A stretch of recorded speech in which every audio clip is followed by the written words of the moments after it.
ரொம்ப நாள் கழிச்சு Vivo V19 இன்னைக்கு அஃபிஷியலா லான்ச் பண்ணிட்டாங்க. ஏன்னா இந்த ஃபோன் வந்து கொரோனா இஷ்யூலாம் வர்றதுக்கு முன்னாடி நம்மளுக்கு ரிவ்யூக்கு சென்ட் பண்ணாங்க. கிட்டத்தட்ட ஒரு மாசத்துக்கு மேலவே இந்த ஃபோனை நான் யூஸ் பண்ணிட்டு இருக்கேன். நான் யூஸ் பண்ண வர என்னோட யூசர் எக்ஸ்பீரியன்ஸ் என்னெல்லாம் நல்லா இருந்துச்சு, என்னெல்லாம் நல்லாவே இல்லை அப்படின்ற எல்லாத்தையும் இந்த வீடியோவில் நம்ம பார்க்கலாம். அது கூடவே இந்த பொட்டிக்குள்ள என்ன இருந்துச்சு அப்படின்றதையும் ஓப்பன் பண்ணி காமிக்கிறேன். அதாவது இதோட அன்பாக்சிங் சேர்த்து இதே வீடியோவில் நான் பார்த்தலாம். ஆனால் அதுக்கு முன்னாடி நம்மளோட ஃப்ரெண்ட்ஸ் அண்ட் சப்ஸ்கிரைபர்ஸ் கீழே ஒரு பெல் ஐகான் இருக்கா, அதை ப்ரெஸ் பண்ணி ஆல் அப்படின்றத கொடுத்தீங்க அப்படின்னா நம்மளோட வீடியோஸை நீங்கள் மிஸ்ஸே பண்ணாமல் பார்க்கலாம். மறக்காம அதை பண்ணிக்கோங்க. நோட்டிஃபிகேஷன் சரியா போக மாட்டேங்குது, அதுக்காக தான் சொல்றேன்.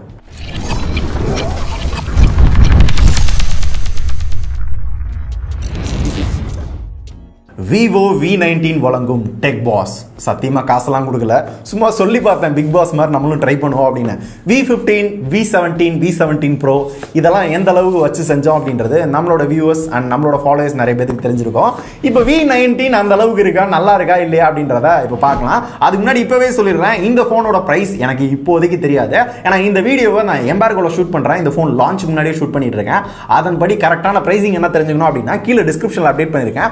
அந்த பிரைஸுக்கு ஒர்த்தா இல்லையா அப்படின்றத நீங்களே போய் கமெண்ட் பண்ணுங்க. இதுக்கு எவ்வளவு பிரைஸ் பண்ணா நல்லா இருக்கும் அப்படின்ற என்னோட எக்ஸ்பெக்டேஷனை வந்து கடைசியில சொல்றேன். ஃபர்ஸ்ட் இந்த Vivo V19 ஓபன் பண்ணி பார்த்தறலாம். அன்பாக்சிங் பார்க்கலாம். அன்பாக்சிங் பார்த்தோம் அப்படின்னா V17 Pro இந்த மாதிரி ஒரு Black கலர் பாக்ஸ்ல கொடுத்தாங்களோ அதே மாதிரி தான் இந்த V19 Pro ஒரு Black கலர் பாக்ஸ். அதுல இந்த போனோட டிசைன் வந்து கொடுத்திருக்காங்க. கீழே V19 அப்படின்னு போட்டுருக்காங்க.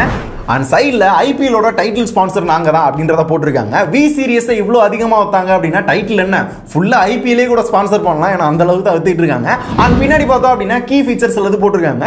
அண்ட் அது கீழே பார்த்தோம் அப்படின்னா சார் வேல்யூ போட்டிருக்காங்க. ஹெட்டுக்கு 1.14 இருக்கு. அண்ட் பாடிக்கு பார்த்தோம்னா 0.578 கொடுத்திருக்காங்க. எப்பயும் போல ரெகுலேஷன் ஏத்தாப்ப தான் இருக்கு. இப்போ இந்த கவர் ரிமூவ் பண்ணிட்டு இந்த பாக்ஸ் வந்து ஓபன் பண்ணுவோம். பாக்ஸ் ஓபன் பண்ணோம்னா மேலவே பார்த்தோம் அப்படின்னா வாவ், எப்பயும் போல இல்லாம இங்க மேலவே வந்து ஒரு கேமரா சிம்பிள் வந்து கொடுத்திருக்காங்க. என்ன அப்படின்னு பார்த்தோம்னா இந்த போன் ஃபுல்லி கேமரா ஃபோக்கஸ்டு அப்படின்றாங்க. Vivo அப்படினாலே பொதுவா கேமரா ஃபோக்கஸ் தான். ஆனா இந்த தடவை ரொம்ப ஃபோக்கஸ் பண்ணிருக்கோம் அப்படின்றத நிறைய இடத்துல சொன்னாங்க. அதே மாதிரி தான் இந்த பாக்ஸோட வெளியிலையும் போட்டிருக்காங்க. ஸோ ஒரு கேமரா மாதிரி ஒரு லோகோ போட்டிருக்காங்க. இதுக்குள்ள என்ன இருக்கும் அப்படின்றது உங்களுக்கே தெரிஞ்சிருக்கும். இந்த போனுக்கான ஒரு டிரான்ஸ்பரண்ட் டிபியூ கேஸ் குவாலிட்டி நல்லா தான் இருக்கு. பெருசா இந்த கேஸும் வாங்க தேவையில்ல. அதுக்கடுத்து user manual, warranty card, sim ejector tool இந்த மாதிரிலாம் கொடுத்திருக்காங்க. அண்ட் இந்த போனுக்கான சார்ஜிங் கேபிள் வந்து கொடுத்திருக்காங்க. டைப் சி கேபிள் தான். இதுக்கு அடியில் பார்த்தோம் அப்படின்னா Vivo V19 கொடுத்திருக்காங்க. சோ இந்த கவரை ரிமூவ் பண்ணலாம். ரிமூவ் பண்ணிட்டு ஃபர்ஸ்ட் பேக்கை பார்ப்போம். செம்மையா பல இருக்கு பாத்தீங்களா, வேற லெவலா இருக்கா. டிசைன் எனக்கு ரொம்ப பிடிச்சிருந்துச்சு.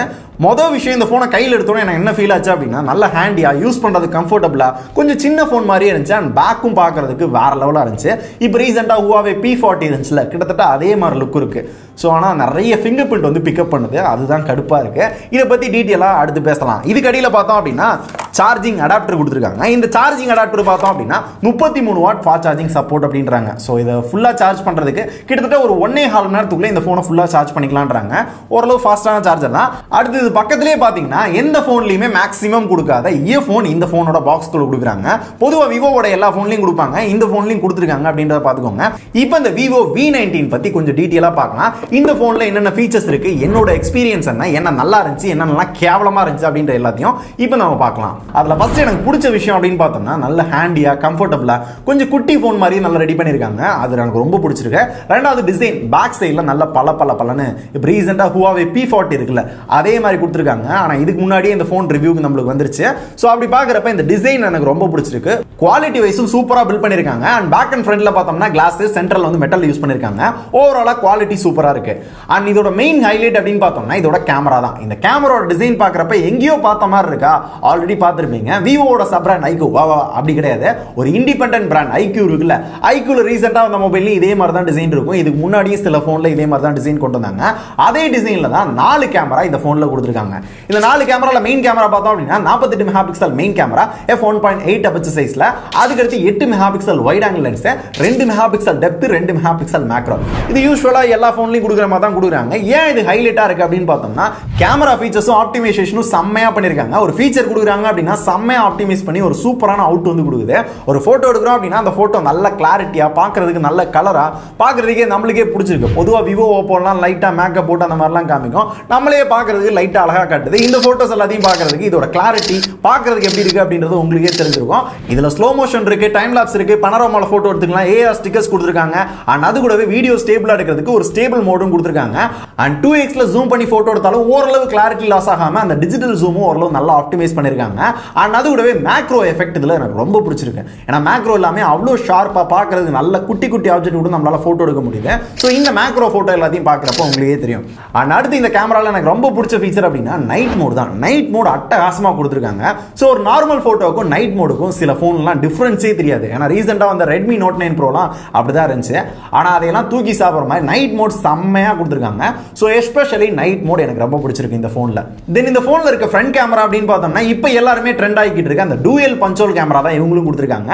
போகோ X2 மாதிரி அதே சைடில் தான் கொடுத்துருக்காங்க, ரைட் சைடில். ஸோ இதில் 32 mega pixel selfie camera, 8 mega pixel white angle lens கொடுத்துருக்காங்க. ஸோ வைட்ல நம்மளால செல்ஃபி எடுத்துக்க முடியும். ஸோ இந்த செல்ஃபி கேமரா பொறுத்தவரை விவோ ஓப்போ பொறுத்தவரை நம்ம வந்து சொல்லவே தேவையில்ல. நம்மளுக்கு நல்ல மேக்கப் போட்டு நம்மளே அழகா காட்டும். நல்ல லைட்டிங்ல எடுத்தோம் அப்படின்னா வேற லெவல் போட்டோ கிடைக்குது. அதுலயும் போர்ட்ரேட்லாம் எடுத்தோம் அப்படின்னா செம்மையா பிளர் பண்ணி காட்டுது. ஸோ ஓவராலா போட்டோ குவாலிட்டி நல்ல லைட்டிங்ல நல்லா இருக்கு. அப்ப நைட் மோட்ல மொக்கையா இருக்கு அப்படின்னு கேட்டீங்கன்னா செல்ஃபிலையும் லைட்டா இம்ப்ரெஸ் பண்ணது இந்த நைட் மோட் தான். ஏன்னா பொதுவாக அந்த செல்ஃபியில் நைட் மோட் அப்படின்னு போயிட்டாலே மொக்கையாக இருக்கும், பயங்கரமாக நாய்ஸாக இருக்கும். அந்த மாதிரி இல்லாமல் இந்த நைட் மோட கொஞ்சம் டிஃப்ரெண்ட்டாக டிசைன் பண்ணியிருந்தாங்க. கரெக்டாக நம்மளோட ஃபேஸுக்கு மட்டும் ஃபோக்கஸ் வச்சு மிச்ச எல்லா இடங்களையும் லைட் வந்து ஃபில்லப் பண்ணியிருந்தாங்க. ஸோ நைட்லேயும் நல்ல செல்ஃபி எடுத்துக்கலாம். ஃப்ளாஷே இல்லைனாலும் ஓரளவு கிளாரிட்டியான செல்ஃபி வந்து நம்மளால எடுத்துக்க முடியுது. என்ன நல்லா இல்லை அப்படின்னு பார்த்தோம்னா இந்த wide angle lens front back ரெண்டுலையுமே லைட்டாக அடி வாங்குது. அந்த அளவுக்கு ரொம்ப மோசம்னு சொல்ல முடியாது. லைட்டாக டிஃபரன்ஸ் மெயின் கேமராக்கும் அந்த வைட் ஆங்கிளுக்கும் தெரியுது. ஸோ அந்த வகையில் மட்டும் லைட்டாக அந்த டிஃபரன்ஸ் வந்து தெரியுது. இருந்தாலும் ஓரளவு கேமரா நல்லா பண்ணியிருக்காங்க, சூப்பராக ஆப்டிமைஸ் பண்ணியிருக்காங்க. மிச்ச கம்பெனி பெருசாக பண்ணுறதில்ல. ஆனால் இவங்க என்ன ப்ரைஸ் சொல்ல போகிறாங்க அப்படின்றத எனக்கு தெரியல. ஏன்னா இவ்வளோ பண்ணியிருக்காங்க அப்படின்னா கண்டிப்பாக ப்ரைஸிங் ஏதாவது இருக்கும். அதை பற்றி கடைசியில் டிஸ்கஸ் பண்ணுவோம். ஸோ ஃப்ரண்ட்ல செல்ஃபி கேமராக்கு அப்புறம் முன்னாடி பார்த்தோம் அப்படின்னா 6.44 இன்ச்ல ஒரு super AMOLED display full HD plus ரெசல்யூஷன்ல கொடுத்திருக்காங்க. கார்னிங் குரில்லா கிளாஸ் 6 ப்ரொடெக்ஷன் இருக்கு. முன்னாடி மட்டும் இல்ல பின்னாடி கொடுத்திருக்காங்க. அதனால தான் நல்ல பளபளன்னு தெரியுது. ஏன்னா அது ஃபுல்லாமே வந்து கிளாஸ்ல தான் பில்ட் பண்ணிருக்காங்க. சோ இது ஒரு ஃபுல் வியூ ஸ்கிரீன். மேல பார்த்தோம் அப்படின்னா டூயல் பஞ்சோல் கொடுத்திருக்காங்க. இந்த டூயல் பஞ்சோல் டிஸ்டர்ப் பண்ணுதா அப்படின்னு கேட்டீங்கன்னா லைட்டா சில இடங்கள்ல இந்த கேம் விளையாடுறோம், சில இடங்கள்ல அந்த எனிமி எல்லாம் உட்கார்ந்திருக்காங்க அப்படின்னா டக்குன்னு கணிக்க முடியல. இந்த டூயல் பஞ்சோல் இந்த போன்ல மட்டும் குறையா சொல்ல முடியாது. சில நேரத்துல வந்து அட்வான்டேஜா இருக்கு, சில நேரத்துல அட்வான்டேஜா தெரியல. சோ அந்த வகையில பாக்குறப்ப பெரிய டிஸ்டர்பா இல்ல, சில நேரங்கள்ல மட்டும் தெரியுது. சோ இந்த டிஸ்ப்ளே பத்தி பார்த்தோம் அப்படின்னா கலர்ஸ் நல்லா இருக்கு, வியூவிங் ஆங்கிள் பாக்குறது நல்லா இருக்கு. அண்ட் முக்கியமா அவுட்டோர்ல யூஸ் பண்ணோம் அப்படின்னா செம்ம பிரைட்டா இருக்கு. நல்ல பிரைட்னஸை குறைச்சிட்டாலும் ஓரளவு நல்ல பிரைட்டா தெரியுது. ஏன்னா OnePlusலாம் எடுத்துட்டு நான் வெளியே போறேன் அப்படின்னா ஃபுல்லா பிரைட்னஸை குறைச்சிட்டேன்னா ஒண்ணுமே தெரியாது. அதனால நிழலுக்கு கொண்டு வந்து உத்து பார்த்தா அந்த பிரைட்னஸே கூட்டணும். ஆனா அந்த மாதிரி இஷ்யூ இந்த போன்ல இல்ல. பிரைட்னஸ் சூப்பரா இருந்துச்சு. ஸோ எஸ்பெஷலி இந்த ஒரு பிரைட்னஸ் அவுட்டோர்ல எனக்கு ரொம்ப பிடிச்சிருந்துச்சு. ஸோ டிஸ்பிளே குவாலிட்டியும் ஓரளவு சூப்பரா பண்ணிருக்காங்க. வீடியோஸ் பார்க்கறப்பையும் சரி அண்ட் கேம் விளையாடுறப்பையும் அந்த கலர்ஸ்லாம் பார்க்கறதுக்கு நல்லா இருக்கு. அண்ட் இது ஒரு AMOLED டிஸ்பிளே அப்படின்றதுனால கண்டிப்பா in display finger print sensor தான் கொடுத்திருப்பாங்க. நல்ல ஃபாஸ்டா அக்யூரேட்டா அன்லாக் பண்ணதுக்கு இதுல எதுவும் இஷ்யூ இல்ல. அண்ட் ஃபேஸ் அன்லாக்கும் ஃபாஸ்டாவே அன்லாக் பண்ணுது. அதுக்கு அடுத்து இதுல யூஸ் பண்ணிருக்க ப்ராசஸர் அப்படின்னு பார்த்தோம்னா இதுல Snapdragon 712 யூஸ் பண்ணிருக்காங்க. எப்பயுமே இந்த V சீரிஸ்ல மட்டும் பார்த்தோம் அப்படின்னா எல்லாமே சிறப்பா கொடுத்திருப்பாங்க, எல்லாமே நல்லா ஆப்டிமைஸ் பண்ணிருப்பாங்க. இந்த ப்ராசஸர் நல்லா ஆப்டிமைஸ் பண்ணிருக்காங்க இல்லைன்னா சொல்ல. ஆனா அந்த ப்ராசஸரோட வேல்யூ கரெக்டா அந்த ப்ராசஸர் மட்டும் பார்த்தோம் அப்படின்னா ரொம்ப கம்மியா கொடுத்திருப்பாங்க. ஏன்னா இதுக்கு முன்னாடி V17 Proல பார்த்தோம்னா Snapdragon 675 இருந்துச்சு. அதே தான் V15 Proல இருந்துச்சு. அதே தான் திருப்பி V19லயும் கொண்டு வந்துருவாங்களோ அப்படின்னு பயந்தேன். ஆனா அது இல்லாம 712 கொடுத்துட்டாங்க. நல்ல அப்கிரேட் இல்ல. சோ ஆனா 712 கொடுத்தாங்க அப்படின்றதுனால கேவலமா பேச முடியாது. சூப்பரா ஆப்டிமைஸ் பண்ணிருக்காங்க. ஏன்னா இதே 712 இருக்க நிறைய போன் நான் யூஸ் பண்ணிருக்கேன். ஆப்டிமைசேஷன் மொக்கையா இருக்கும், கேம் விளையாடுறப்ப லாக் ஆகும், அந்த யூசர் எக்ஸ்பீரியன்ஸ் தான் அந்த அளவுக்கு இருக்காது. ஆனா இதுல 712 யூஸ் பண்ணிருக்காங்க. பார்த்தா 730G மாதிரி இருக்கு. அந்த மாதிரி நல்ல வந்து ஆப்டிமைஸ் பண்ணிருக்காங்க. ஆப்டிமைசேஷன் பக்கா. கேமரா மட்டும் இல்ல, இதோட ப்ராசஸர்லயும் செம்மையா ஆப்டிமைஸ் பண்ணிருக்காங்க. சோ எந்த இடத்துலயும் எனக்கு லாக் வந்து தெரியவே இல்லை. நிறைய ஆப்ஸ் வந்து யூஸ் பண்ணாலும் ஹெவி யூஸ் பண்ணாலும் ஒரு ஹை கிராபிக்ஸ்ல இருக்க கேமை நான் கண்டினியூவா ரொம்ப நேரம் விளையாண்டாலும் பெருசா எந்த இடத்துலயும் லாக் இல்ல. ஒரு நல்ல ப்ராசஸரை நல்லா ஆப்டிமைஸ் பண்ணிருக்காங்க. அதனால ப்ராசஸர் ஓரளவு நல்லா தான் பண்ணிருக்காங்க. இந்த ப்ராசஸர்ல பெருசா எனக்கு குறை இல்ல. அடுத்து இந்த ப்ராசஸர் மேல பில்ட் பண்ணிருக்க யூசர் இன்டர்ஃபேஸ் அப்படின்னு பார்த்தோம்னா FunTouch OS 10 மேல Android 10 கொடுத்திருக்காங்க. லேட்டஸ்ட் சாஃப்ட்வேர் தான். அதனால டார்க் மோடு, நிறைய கீ ஃபீச்சர்ஸ், நிறைய ஹிடன் ஃபீச்சர்ஸ்லாம் இருக்கு. அதெல்லாம் யூஸ் பண்ணிக்கலாம்.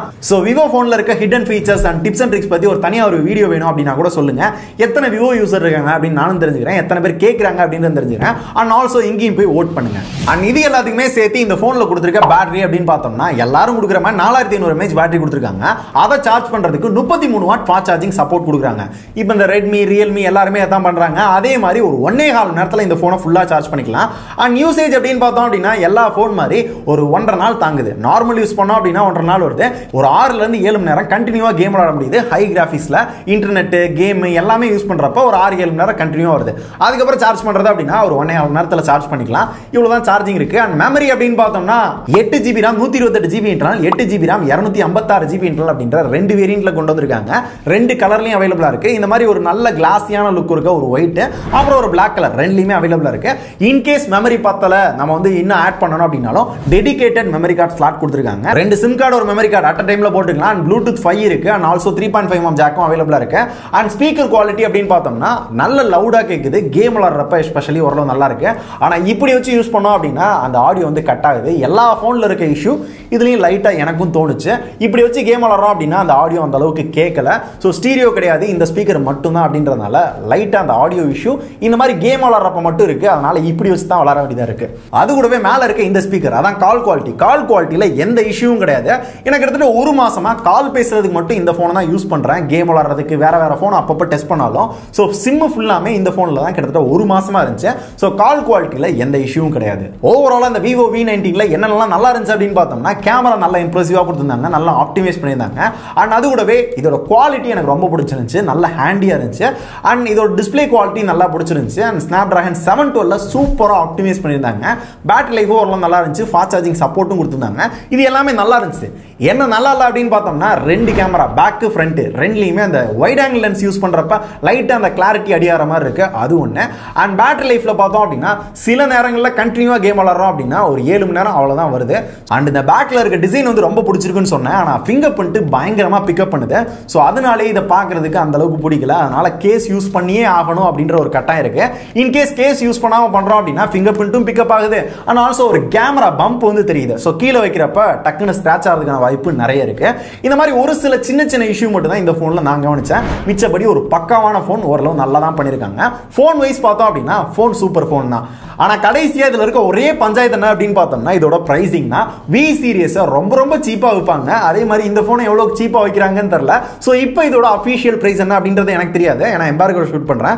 நீங்க தெரிஞ்சுக்கணும் அப்படின்னா டிஸ்கிரிப்ஷன்ல அப்டேட் பண்றேன், அங்க போய் தெரிஞ்சுக்கோங்க. இந்த விலைக்கு இது ஒர்த்தா இல்லையா அப்படின்றத கமெண்ட்ஸ்ல சொல்லுங்க.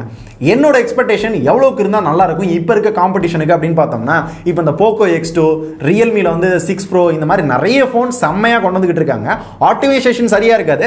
இருந்தாலும் இவங்க ஆப்டிமைசேஷன் பண்ணதுக்கு ஒரு 20,000 ரூபாய் 25,000 ரூபாய் அப்படின்னு கொண்டு வந்தாங்க அப்படின்னா ஓகேவா இருக்கும். இல்ல 20,000 ரூபாய் கொண்டு வந்தாங்க அப்படின்னா ஓரளவு நல்ல காம்படிஷனா இருக்கும். எவ்வளவு கொண்டு வராங்க அப்படின்றத பொறுத்து தான் பார்க்கணும். ஸோ நீங்க என்ன நினைக்கிறீங்க, எவ்வளவுக்கு இருந்துச்சு அப்படின்னா நல்லா இருக்கும், இதோட பிரைசிங் என்னவா இருந்தா நீங்க வாங்குவீங்க அப்படின்றத கமெண்ட்ஸ்ல சொல்லுங்க. இந்த போன் பத்தி ஏதாவது டவுட் இருக்கு அப்படின்னாலும் கேளுங்க, கண்டிப்பா நான் உங்களுக்கு நான் சொல்றேன். Vivo V19 பத்தி தெரிஞ்சுக்கணும், ஒரு நல்ல கேமரா ஃபீச்சர்ஸ் இருக்க ஒரு நல்ல குவாலிட்டியா செம்ம லுக் இருக்க ஒரு போன் வாங்கணும் அப்படின்னு நினைக்கிறேன். உங்களோட ஃப்ரெண்ட்ஸ்க்கு இந்த வீடியோ ஷேர் பண்ணுங்க, அவரும் பார்த்து இந்த மாதிரி போன் இருக்குன்னு தெரிஞ்சுக்கிட்டோம். இதே மாதிரி ஒரு செம்மையான போன் பத்தி அடுத்த வீடியோல பார்க்கலாம். நன்றி.